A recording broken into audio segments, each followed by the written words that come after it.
ಬೆಂಡೆಕಾಯಿ ಇಷ್ಟ ಇಲ್ಲ ಅಂತ ಹೇಳೋರು ಕೂಡ ಈ ರೀತಿ ಗ್ರೇವಿ ಮಾಡಿದ್ರೆ ಖಾಲಿ ಮಾಡ್ತಾರೆ. ಹಲೋ ಫ್ರೆಂಡ್ಸ್, ವೆಲ್ಕಮ್ ಟು ನಂದಾ ಸವಿರುಚಿ. ಇವತ್ತು ನಾನು ಸ್ಪೆಷಲಾಗಿ ಡಿಫ್ರೆಂಟಾಗಿ ಬೆಂಡೆಕಾಯಿ ಪಲ್ಯ ಮಾಡ್ತಾ ಇದ್ದೀನಿ, ಗ್ರೇವಿ ಮಾಡ್ತಾ ಇದ್ದೀನಿ. ಇದನ್ನು ಮಾಡೋದು ತುಂಬ ಈಸಿ ಮತ್ತು ತುಂಬ ಟೇಸ್ಟಿಯಾಗಿರುತ್ತೆ. ಬನ್ನಿ ಈಗ ಇದನ್ನು ಹೇಗೆ ಮಾಡೋದು ನೋಡೋಣ. ಅದಕ್ಕಿಂತ ಮೊದಲು ನೀವೇನಾದರೂ ನನ್ನ ಚಾನಲ್ನ ಹೊಸದಾಗಿ ನೋಡ್ತಾ ಇದ್ದರೆ ಪ್ಲೀಸ್ ಒಂದು ಸಬ್ಸ್ಕ್ರೈಬ್ ಮಾಡಿ. ಬನ್ನಿ ಈಗ ಇದನ್ನು ಮಾಡೋದಕ್ಕೆ ಏನೇನು ಇಂಗ್ರೀಡಿಯೆಂಟ್ಸ್ ಬೇಕು ನೋಡ್ಕೊಂಡು ಬರೋಣ. ಮೊದಲಿಗೆ ಬೆಂಡೆಕಾಯಿನ ಈ ರೀತಿಯಾಗಿ ಕಟ್ ಮಾಡಿ ತೊಗೊಂಡಿದ್ದೀನಿ, ಸ್ವಲ್ಪ ಉದ್ದ ಕಟ್ ಮಾಡಿ ತೊಗೊಂಡಿದ್ದೀನಿ. ಆಮೇಲೆ 1 ಕಪ್ ಮೊಸರು ತೊಗೊಂಡಿದ್ದೀನಿ, ಹುಳಿ ಮೊಸರು ತೊಗೊಂಡಿಲ್ಲ ನಾನು. ಆಮೇಲೆ 1 ಮೀಡಿಯಮ್ ಸೈಜ್ ಈರುಳ್ಳಿ ಕಟ್ ಮಾಡಿ ತೊಗೊಂಡಿದ್ದೀನಿ.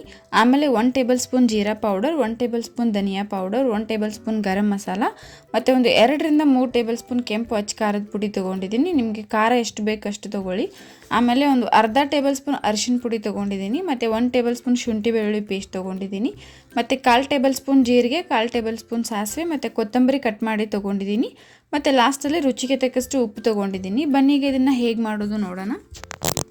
ಮೊದಲಿಗೆ 1 ಕಪ್ ಮೊಸರಲ್ಲಿ ನಾನು ಧನಿಯಾ ಪೌಡರ್ ಹಾಕ್ಕೊಳ್ತಿದ್ದೀನಿ.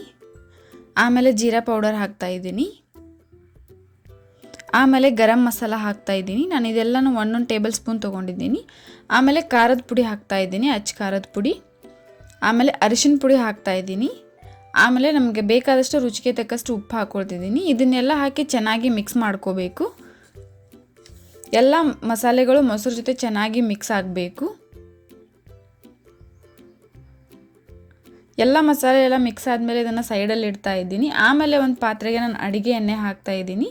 ಎಣ್ಣೆ ಸ್ವಲ್ಪ ಬಿಸಿ ಆದಮೇಲೆ ಇದಕ್ಕೆ ಕಟ್ ಮಾಡಿರೋ ಬೆಂಡೆಕಾಯಿ ಹಾಕ್ತಾ ಇದ್ದೀನಿ. ಆಮೇಲೆ 1/4 ಟೇಬಲ್ ಸ್ಪೂನ್ ಅರಿಶಿನ ಪುಡಿ ಹಾಕ್ತಾ ಇದ್ದೀನಿ ಮತ್ತು ಸ್ವಲ್ಪ ಉಪ್ಪು ಹಾಕ್ತಾ ಇದ್ದೀನಿ. ಇದನ್ನೆಲ್ಲ ಹಾಕಿ ಚೆನ್ನಾಗಿ ಬೆಂಡೆಕಾಯಿನ ಫ್ರೈ ಮಾಡ್ಕೋಬೇಕು. ಇದು ಸ್ವಲ್ಪ ಸಾಫ್ಟ್ ಆಗೋವರೆಗೂ, ಅಂದರೆ ಒಂದು 4 ರಿಂದ 5 ನಿಮಿಷಗಳ ಕಾಲ ಫ್ರೈ ಮಾಡ್ಕೋಬೇಕು. ನಾವು ಅರಿಶಿನ ಪುಡಿ ಮತ್ತು ಉಪ್ಪು ಹಾಕಿರೋದ್ರಿಂದ ಚೆನ್ನಾಗಿ ಫ್ರೈ ಮಾಡಿದ್ರೆ ಬೆಂಡೆಕಾಯಿ ಲೋಳೆ ಲೋಳೆ ಆಗಲ್ಲ. ಒಂದು 5 ನಿಮಿಷಗಳ ಕಾಲ ಇದನ್ನು ಫ್ರೈ ಮಾಡಬೇಕು. ಫ್ರೈ ಮಾಡಿದ್ದನ್ನು ನಾನು ಸೈಡಲ್ಲಿ ಇಡ್ತಾ ಇದ್ದೀನಿ. ಆಮೇಲೆ ಬೆಂಡೆಕಾಯಿ ಫ್ರೈ ಮಾಡಿರೋ ಪ್ಯಾನ್ಗೆ ಮತ್ತೆ ಸ್ವಲ್ಪ ಅಡುಗೆ ಎಣ್ಣೆ ಹಾಕ್ತಾ ಇದ್ದೀನಿ. ಎಣ್ಣೆ ಬಿಸಿ ಆದಮೇಲೆ ಇದಕ್ಕೆ ಸಾಸಿವೆ ಮತ್ತು ಜೀರಿಗೆ ಹಾಕ್ತಾ ಇದ್ದೀನಿ. ಅದು ಸ್ವಲ್ಪ ಸಿಡಿಯೋಕ್ಕೆ ಸ್ಟಾರ್ಟ್ ಆದಾಗ ಇದಕ್ಕೆ ಕಟ್ ಮಾಡಿರೋ ಈರುಳ್ಳಿ ಹಾಕ್ತಾ ಇದ್ದೀನಿ. ಇದನ್ನು ಚೆನ್ನಾಗಿ ಒಂದು 2 ರಿಂದ 3 ನಿಮಿಷಗಳ ಕಾಲ ಫ್ರೈ ಮಾಡ್ಕೋಬೇಕು. ಒಂದು 2 ರಿಂದ 3 ನಿಮಿಷಗಳ ಕಾಲ ಆದಮೇಲೆ ಫ್ರೈ ಮಾಡಿದ್ಮೇಲೆ ಶುಂಠಿ ಬೆಳ್ಳುಳ್ಳಿ ಪೇಸ್ಟ್ ಹಾಕ್ತಾ ಇದ್ದೀನಿ. ಇದನ್ನು ಕೂಡ ಹಸಿ ವಾಸನೆ ಹೋಗುವವರೆಗೂ ಫ್ರೈ ಮಾಡ್ಕೋಬೇಕು. ಹಸಿ ವಾಸನೆ ಎಲ್ಲ ಹೋದ್ಮೇಲೆ ಇದಕ್ಕೆ ಮೊಸರಲ್ಲಿ ಮಸಾಲೆ ಹಾಕಿರೋ ಮಿಶ್ರಣನ ಹಾಕೋಬೇಕು.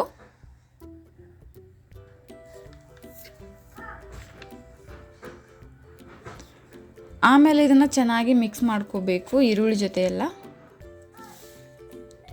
ಇದನ್ನೆಲ್ಲ ಮಿಕ್ಸ್ ಮಾಡಿ ನಾನು ಇದನ್ನು ಒಂದು ಕುದಿ ಕುದಿಯೋಕೆ ಬಿಡ್ತಾ ಇದ್ದೀನಿ. ಆಮೇಲೆ ನಾನು ಇಲ್ಲೊಂದು ಅರ್ಧ ಗ್ಲಾಸ್ ನೀರು ಹಾಕ್ಕೊಳ್ತಿದ್ದೀನಿ. ನಿಮಗೆ ಗ್ರೇವಿ ಯಾವ ಕನ್ಸಿಸ್ಟೆನ್ಸಿಗೆ ಬೇಕು ಅಷ್ಟು ನೀರು ಹಾಕ್ಕೊಳ್ಳಿ. ನೀರು ಹಾಕಿ ಚೆನ್ನಾಗಿ ಎಲ್ಲನೂ ಒಂದು ಸಲ ಮಿಕ್ಸ್ ಮಾಡಿದ ಮೇಲೆ ಒಂದು ಕುದಿಬಿಟ್ಟು ಆಮೇಲೆ ಇದನ್ನು ಲಿಡ್ ಕ್ಲೋಸ್ ಮಾಡ್ತಾ ಇದ್ದೀನಿ. ಲಿಡ್ ಕ್ಲೋಸ್ ಮಾಡಿ ಒಂದು 3 ರಿಂದ 4 ನಿಮಿಷಗಳ ಕಾಲ ಇದನ್ನು ಕುದಿಯೋಕೆ ಬಿಡ್ತಾ ಇದ್ದೀನಿ. ಮಸಾಲೆ ಎಲ್ಲ ಚೆನ್ನಾಗಿ ಈ ರೀತಿ ಎಣ್ಣೆ ಬಿಡಬೇಕು. ಆಮೇಲೆ ಇದಕ್ಕೆ ಫ್ರೈ ಮಾಡಿರೋ ಬೆಂಡೆಕಾಯಿ ಹಾಕ್ತಾ ಇದ್ದೀನಿ.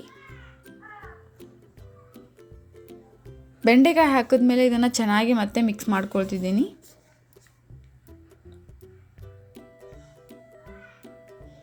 ಆಮೇಲೆ ಇದಕ್ಕೆ ಕಟ್ ಮಾಡಿರೋ ಕೊತ್ತಂಬರಿ ಹಾಕ್ತಾ ಇದ್ದೀನಿ. ಇದಕ್ಕೆ ಕೊತ್ತಂಬರಿ ಹಾಕಿ ಸ್ವಲ್ಪ ಮಿಕ್ಸ್ ಮಾಡಿಕೊಂಡು ಲಿಡ್ನ ಮತ್ತೆ ಕ್ಲೋಸ್ ಮಾಡ್ಕೊಳ್ತಿದ್ದೀನಿ. ಇದನ್ನು ಒಂದು 6 ರಿಂದ 7 ನಿಮಿಷಗಳ ಕಾಲ ಬೇಯಿಸ್ಕೋಬೇಕು. ಮಸಾಲೆ ಎಲ್ಲ ಚೆನ್ನಾಗಿ ಎಣ್ಣೆ ಬಿಟ್ಕೊಂಡಿರುತ್ತೆ ಮತ್ತು ಬೆಂಡೆಕಾಯಿ ಸಾಫ್ಟಾಗಿ ಲೋಳೆ ಇಲ್ದಿರೋ ಹಾಗೆ ಸೂಪರಾಗಿ ಬೆಂಡೆಕಾಯಿ ಗ್ರೇವಿ ರೆಡಿಯಾಗಿರುತ್ತೆ. ನೋಡಿ ಎಷ್ಟು ಚೆನ್ನಾಗಿ ಬಂದಿದೆ ಅಂತ.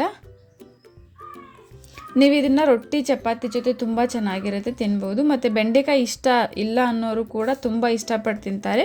ಒಂದ್ಸಲ ಈ ರೀತಿ ಟ್ರೈ ಮಾಡಿ ನೋಡಿ. ನೀವು ಇನ್ನೂ ನಮ್ಮ ಚಾನಲ್ನ ಸಬ್ಸ್ಕ್ರೈಬ್ ಮಾಡಿಲ್ಲ ಅಂತಂದರೆ ಪ್ಲೀಸ್ ಈಗಲೇ ಹೋಗಿ ಸಬ್ಸ್ಕ್ರೈಬ್ ಮಾಡಿ. ಮತ್ತು ಇದೇ ರೀತಿ ನಾನು ಹಾಕೋ ಎಲ್ಲ ವೀಡಿಯೋ ನೋಟಿಫಿಕೇಷನ್ಗೆ ಪಕ್ಕದಲ್ಲಿರೋ ಬೆಲ್ ಐಕಾನ್ನ ಕ್ಲಿಕ್ ಮಾಡಿ. ಮತ್ತು ಈ ವಿಡಿಯೋ ನಿಮಗೆ ಇಷ್ಟ ಆಗಿದರೆ ಪ್ಲೀಸ್ ಲೈಕ್ ಮಾಡಿ, ಶೇರ್ ಮಾಡಿ, ಕಮೆಂಟ್ ಮಾಡಿ. ಮತ್ತು ಇದೇ ರೀತಿ ಟೇಸ್ಟಿ ರೆಸಿಪೀಸ್ಗೆ ನಮ್ಮ ಚಾನಲ್ನ ಸಬ್ಸ್ಕ್ರೈಬ್ ಮಾಡೋದನ್ನು ಮರಿಬೇಡಿ. Thank you.